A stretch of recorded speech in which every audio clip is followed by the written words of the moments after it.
இன்று ஒரு திருமண நிகழ்வில் வந்து நமது துணை முதலமைச்சர் உதயநிதி ஸ்டாலின் அவர்கள் அவரோட கட்சிக்காரர் நிகழ்ச்சியில் வந்து கலந்துக்கிறாங்க. கலந்துக்கிட்டு அங்கே அவங்க வந்து இன்று வந்து பேசும்போது என்ன சொன்னார்னாக்கி, உங்களோட ஸ்டாலின் திட்டத்தில் வந்து யார் யார் மகளிர்கள் உரிமை தொகை பதிவு பண்ணுறாங்களோ எல்லாருக்கும் வந்து மகளிர் உரிமை தொகை வழங்கப்படும் சொன்னாங்க. சரி, நல்ல விஷயம் தான், நான் இல்லைன்னு சொல்லலை.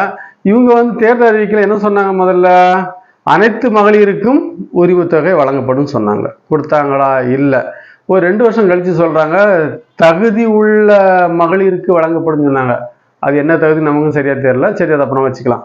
இப்போ என்ன சொல்றாங்கன்னாக்கி ரிஜெக்ட் பண்ண எல்லாருமே வந்து இப்போ இவங்க வந்து ஒரு டைம்ல ரிஜெக்ட் பண்ணாங்கல்ல, எல்லாத்தையும் இன்னைக்கு வந்து பதிவு பண்றாங்க. அப்போ அவங்களுக்கு தகுதி இல்லாம இருந்தது, இப்போ தகுதி இருக்குதா? இது ஒரு கேள்வி தானே.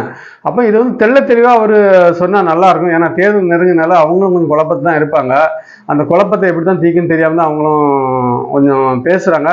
முதல்ல வந்து ஒரு விஷயம் பொதுமக்கள்கிட்ட பேசும்போது தெள்ள தெளிவாக கொஞ்சம் அவங்களுக்கு புரிய மாதிரி பேசினா கொஞ்சம் நல்லா இருக்கும். அவங்களோட பாஷையிலேயே நல்ல விஷயமா இருக்கும். சந்தோஷம். வணக்கம்.